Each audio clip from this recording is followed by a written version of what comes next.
Jadi berantai pertanyaan lagi.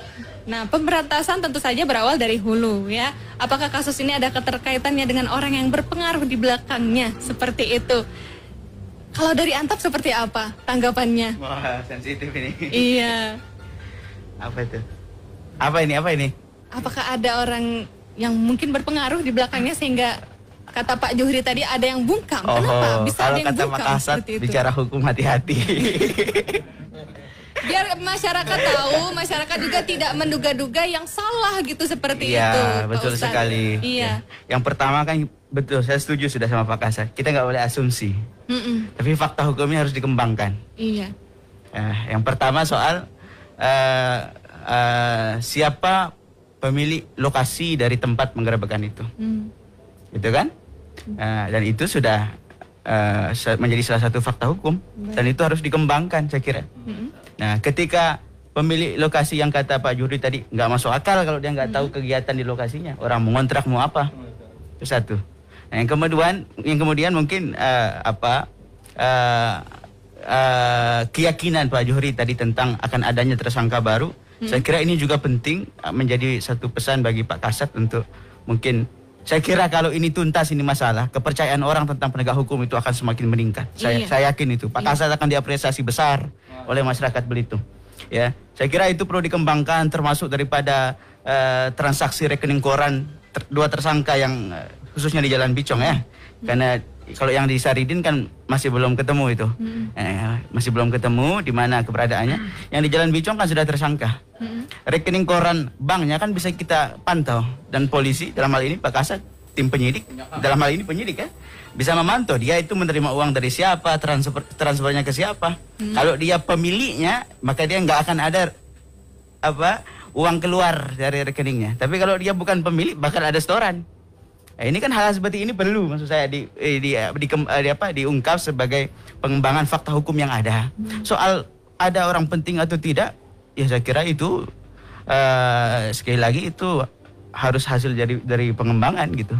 Ya, sekali lagi nggak bisa kita tutup mata bahwa ini bukan orang penting di belakang. Itu nggak bisa gitu. Walaupun kita nggak boleh asumsi, nggak boleh. Saya yakin itu saya pribadi dan kami Antap menilai dari fakta hukum kayaknya nggak mungkin kalau nggak ada orang penting begitu. Kayaknya nggak mungkin kalau nggak ada orang penting. Itu. Betul sekali. Bagaimana bisa mengungkapkan hal seperti itu? Kalau tidak nggak mungkin ini nggak ada orang penting. Dari mana berpendapat seperti itu, Pak? Ya karena begini. Multazam. Jadi kita jangan salah menduga lagi. Karena begini, karena begini. Apa yang disampaikan Bang Yudi Dinan tadi masuk di sini sebenarnya. Iya. Ini barang ada di tengah kota, nggak ketahuan. Saya yakin intel polisi bukan orang sembarangan. Gitu kan? Ya, orang Pak Juhri dulu aja di tengah hutan bisa ketahuan. Masa di tengah kota nggak bisa? Baik. Gitu kan? Saya yakin ini harusnya ini sudah lama diungkap kalau tidak ada yang melindungi. Kan itu logika, ini bukan asumsi, ini logika. Baik. Kalau tidak ada yang menutupi, ada tabir kekuatan di situ, ya ini bisa diungkap jauh lebih cepat, jauh lebih lama, lebih dulu gitu. Tapi karena kok baru sekarang, ini kan berarti ada sesuatu. Nah, dan itu tidak terlepas dari fakta hukum yang ada. Gitu. Kalau kita mau kait-kaitkan ya itu saja. Maka kalau Pak Kasat mungkin menyatakan apakah nggak dinyatakan, mungkin menduga apakah ini ada kepentingan politis segala macam. Kami dari Antap tidak peduli ada kepentingan politis atau tidak, ada orang mau cari nama nggak peduli. Yang kita pedulikan ini melanggar hukum. Yang kita pedulikan adalah ini harus ditindak seadil-adilnya. Yang kita pedulikan adalah buat kembali rakyat masyarakat itu percaya dengan penegakan hukum. Itu yang kita inginkan.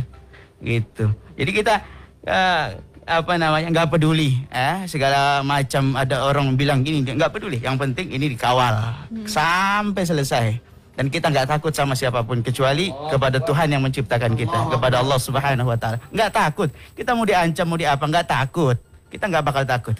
Ya, kalau tadi Pak Juhri bilang sudah mulai ada yang WhatsApp segala macam, itu kan saya kira ini Pak Kasat juga perlu kembangkan ya melalui informasi-informasi semacam ini ya. Tentu saja harus juga kooperatif ya, sebagaimana Pak Kasat bilang tadi, jangan hanya mengatakan tapi bersiaplah bantu Kasat menjadi saksi, kan begitu. Ya, begitu. Saya kira begitu ya. Terima kasih. Jadi nanti siap ya untuk jadikan saksi ya Pak ya? Yuk kita sepanjang kita punya wewenang atas hal itu, sepanjang kita punya informasi kita siap. Iya baik. Hidup kan cari bahagia bukan cari uang. Kalau punya banyak uang nggak bahagia bagaimana? Punya uang tapi hidup di sel bagaimana? Kan tidak enak. Maka saya katakan kepada Anda sebelum Anda ditangkap semacam ini atau ditersangkakan semacam ini, bertaubatlah, berhentilah. Dan kepada para orang tua, ya dengarkanlah apa yang disampaikan Pak Kasat tadi. Tidak ada anak yang melanggar kalau di rumah tidak bermasalah. Pasti bermasalah di rumah. Orang tua tidak memperhatikan. Banyak orang tua katakan saya mencari uang untuk membesarkan anak saya, tetapi dia tidak sadar di saat yang sama dia hanya memperhatikan pertumbuhan fisik anaknya, tapi dia tidak memperhatikan bagaimana dengan siapa anaknya bergaul, kemana anaknya. Ini penting. Kalau hanya Pak Polisi yang diandalkan ya nggak bisa. Masa semua orang kita penjara? Saya suka kalimat ini. Ya, masa semua orang kita penjara? Ya makanya itu saya mengimbau kepada semua masyarakat Belitung tercinta, semua Bapak Ibu Belitung tercinta yang ada di Belitung ini, kita menghimbau dari Aliansi Umat Islam Belitung, perbaiki kita punya pendidikan di rumah tangga kita. Nggak ada waktu yang nggak ada istilah terlambat, nggak ada istilah terlambat. Karena kita sudah terlanjur nakal, baik. Dari mana kita memulai perbaikan? Dari diri kita sendiri. Ya, teladan, contoh. Jangan sampai anaknya, dikatakan tadi apa? Ayahnya kencing berdiri, anaknya kencing berlari, gitu ya. Jangan sampai semacam itu, ya. Jangan sampai semacam. Jadi itu mungkin dari kami dari Antap ya. Dan insya Allah Pak Dewa kita akan terus bekerja sama, ya. Kita terus bekerja sama, ya. Dan masyarakat itu komen di Facebook itu, komen setiap kita posting tentang berita-berita terjadi, komen. Jangan hanya kasus arak ini dikawal, jangan hanya kasus-kasus yang lain juga. Ada inilah perjudian terselubung game lah segala macam. Siap. Nah, maka kita katakan Anda mau ikut sama-sama mengawal, kan begitu. Ya, jangan hanya juga bersuara tanpa tadi terlibat sama-sama, itu maksud kita. Jadi semua insya Allah setelah ini, kalau memang kasus ini benar-benar clear, saya yakin keberanian masyarakat untuk menjadi saksi, melapor itu akan meningkat. Dan kasus-kasus lainnya insya Allah akan segera terungkap, sesegera mungkin insya Allah. Terima kasih. Iya, terima kasih Ustadz Multazam.